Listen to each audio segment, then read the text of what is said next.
School में बच्चा जाता है आपका, ध्यान दीजिएगा, आपके बच्चे की बात है, बच्चे आपसे ज्यादा होशियार हैं।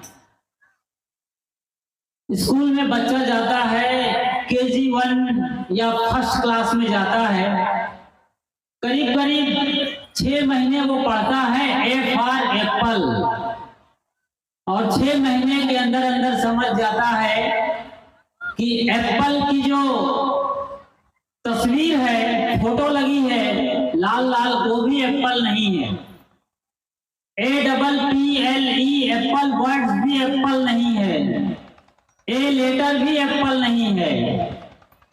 वो पढ़ता है मैं साल भर A for Apple, B for ball या बैट, C फॉर कैट। तो A फॉर एप्पल पढ़ते पढ़ते समझ जाता है कि एप्पल की फोटो एप्पल नहीं है, एप्पल का जो शब्द है वो शब्द भी एप्पल नहीं है, जो A लेटर है, बिग लेटर, स्मॉल लेटर, वो लेटर भी A नहीं है। अच्छी तरीके से समझ जाता है बच्चा, और वो ये भी जानता है कि रियल एप्पल क्या है। रियल एप्पल जो हमारे मम्मी पापा या दादा बाबा, घर के गार्जियन लेकर आते हैं मार्केट से, लाल लाल एप्पल, वो चबा के खाता है, इसमें रस निकलता है, मिठास आती है, और उससे मालूम पड़ता है कि एप्पल ये है। लेकिन आप में से अधिकतम लोग जब से होश संभाला है, कोई मंदिर, कोई चर्च, कोई गिरजाघर, कोई गुरुद्वारा जा रहा है, और आज भी A फॉर एप्पल में ही अटके हुए हैं, उससे इंच भर भी आगे नहीं जा रहे हैं। वो जो आपको सिखा दिया गया है A फॉर एप्पल, उसी पर अटके हुए हैं, कभी विचारते नहीं, कभी सोचते नहीं हैं। आपने देखा होगा, जब भी आप साबुन खरीदते हैं, वैसे तो हर चीज खरीदते हैं, उसका एक बढ़िया रैपर मिलता है आपको, उसके साथ लपेट करके कोई चीज आती है, उस खोल के अंदर वो असली चीज होती है। साबुन की बात करता हूं मैं, साबुन का रैपर खोल कितना खूबसूरत होता है, फेंकने का मन नहीं करता है, इतने सुंदर उसमें तस्वीर छपी रहती है, कभी पहाड़ की, कभी नदी की, कभी किसी और आदमी की, बहुत खूबसूरत रैपर होता है। लेकिन रैपर को कोई आदमी शरीर पर नहीं रगड़ता है, उसके अंदर जो साबुन होता है उससे नहाया जाता है, उसको बदन पर लगाया जाता है, रैपर को नहीं। लेकिन धर्म के क्षेत्र में रैपर ही मजबूत हो गया है, खोल ही असल हो गया है, असली चीज खो गई है। इसी चीज को हमें बहुत बारीकी से समझना है कि हम कहाँ चूक रहे हैं। हमारा पूरा देश, हिंदुस्तान, भारतवर्ष, इंडिया कहाँ खो गया है? प्रतीकों में और इशारों में उलझ कर रह गया है। जो प्रतीक हमें हमारे महापुरुषों ने बताया है, हमारे धर्म ग्रंथों ने जिसकी चर्चा किया है, जिन इशारों का, उन इशारों और प्रतीकों में हम खो गए हैं, हमें असल चीज नहीं मिल रही है। ये सबसे बड़ी विडंबना है आज, और इसी विडंबना के चलते धार्मिक अंधविश्वासों का जन्म होता है, धार्मिक लड़ाइयां होती हैं। अभी यूक्रेन और रूस की भी जो लड़ाइयां चल रही है, वो विश्व युद्ध के लिए रुख अख्तियार कर रही है, वर्ल्ड वार हो सकता है। बड़े बड़े टैंक और एटम बम बना करके रखे हैं लोगों ने, और 2 गुट में पूरी दुनिया बटी हुई है, और तब भी ये चाहत है कि भारत मध्यस्थता करे और रूस तथा यूक्रेन का यह युद्ध खत्म हो जाए, क्योंकि भारत धार्मिक देश है, यहाँ लड़ाइयां कम से कम होनी चाहिए। ये सब समझते हैं कि हम भारत के प्रधानमंत्री माननीय नरेंद्र मोदी रूस और अमेरिका, ब्रिटेन, फ्रांस, चाइना जैसे देश को समझाए कि लड़ाई नहीं लड़ना है, एटम बम का इस्तेमाल मतलब परमाणु हथियार का इस्तेमाल नहीं करना है। ये सदियों से भारत विश्व गुरु रहा है, धर्म गुरु रहा है, तो आज भी इसकी अपेक्षा करते हैं कि हम सही तरीके से समझाएं। और हम भारत में जन्म लेकर धार्मिक गुरु का टैग लगाकर, विश्व गुरु का टैग लगाकर क्या कर रहे हैं? कभी भी आप किसी पहाड़ पर जाइएगा जहां पर कोई देवी का स्थान होगा तो वहां पर कम से कम 100 सीढ़ी होगी। 100 सीढ़ी चढ़ेंगे तब उस देवी के दर्शन होंगे। वहां पर भी एक मंदिर है और आप और हम कहाँ क्या कर रहे हैं? वो पहली सीढ़ी है, पहली सीढ़ी पर ही मत्था मार रहे हैं, मत्था टेक रहे हैं, नाक रगड़ रहे हैं और 99 सीढ़ी अभी बाकी है जिस पर आपको यात्रा करना है। तब जाके मंदिर मिलेगा पहाड़ पर, वहां कोई देवी, भवानी या भगवान के दर्शन होने वाले हैं। कहाँ हैं आप?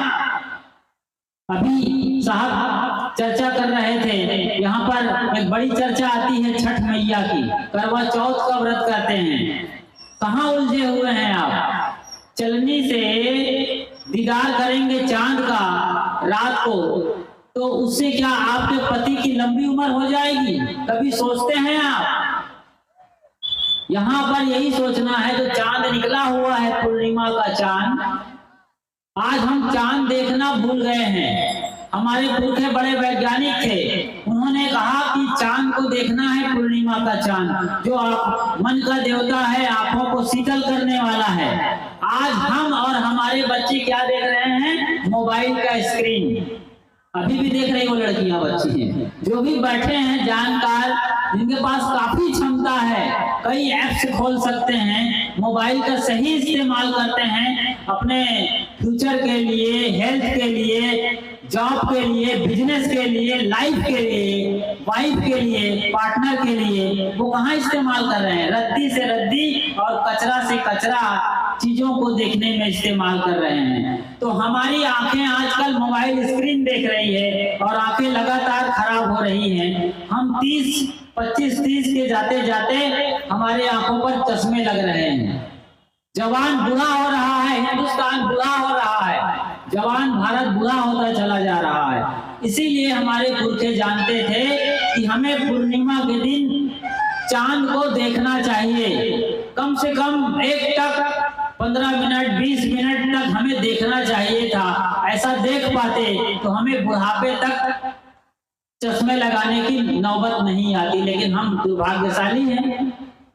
इसीलिए ये छठ मैया का, करवा चौथ का और तमाम विधि विधान हमारे पुरखों को बनाना पड़ा ताकि हम प्रकृति से जुड़े रहें, परमात्मा से जुड़े रहें। कभी आपने गौर किया है मंदिर के अंदर कौन होता है? कोई मूर्ति होती है, ब्रह्मा की, विष्णु की, महेश की, किशन कन्हैया की, राम की, दुर्गा, पार्वती, गणेश, संतोषी माता, काली माई, तमाम देवियां हैं वहां पर, तमाम देवताएं हैं।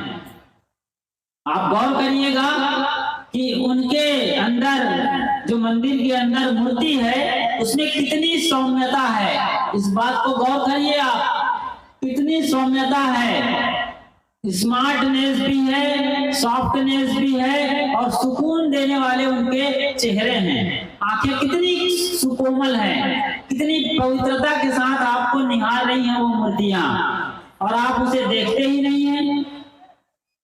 मंदिर में गए, मूर्तियां नहीं देखे, आप तो नारियल चढ़ाए और जो आपसे बंदगी हो सकती थी वो किए, और वहीं पर आंख बंद करके बुदबुदा दिए कि प्रभु मुझे बेटा देना। कोई धन मांग रहा है, कोई दौलत मांग रहा है, कोई बेटा, कोई नाती, कोई पोता मांग रहा है। आप भिखारी हैं।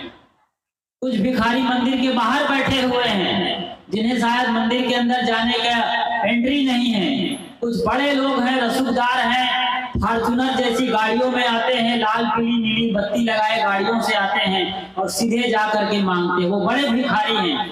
छोटे भिखारी बाहर बैठे हैं। पूरा देश भिखारी हो गया है और वहां हम मांग रहे हैं। वहां हमें मांगना नहीं था मंदिर के अंदर में, बल्कि अहोभाव से भरना था कि हे प्रभु, हमें तुमने इतना दिया है कि हम भाग्यशाली हैं, हमें मौका दीजिए कि हम आपके चरणों में पूजा करते रहें, हम भिखारी नहीं होते। लेकिन आज हम भिखारी बने हुए हैं। मंदिर, असल मंदिर तो ये मन है, मन के अंदर मंदिर, यही मंदिर हो गया है। मन के अंदर झांकना चाहिए था, हमें खुद को झांकना चाहिए। हमारा शरीर ही मंदिर है। इस मंदिर में भगवान बैठा है, परमात्मा जो मेरे अंदर से बोल रहा है और आपके अंदर से सुन रहा है।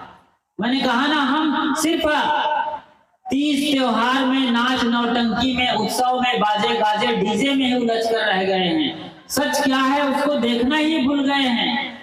सच को कब देखेंगे, कब पाएंगे, कब जानेंगे हम।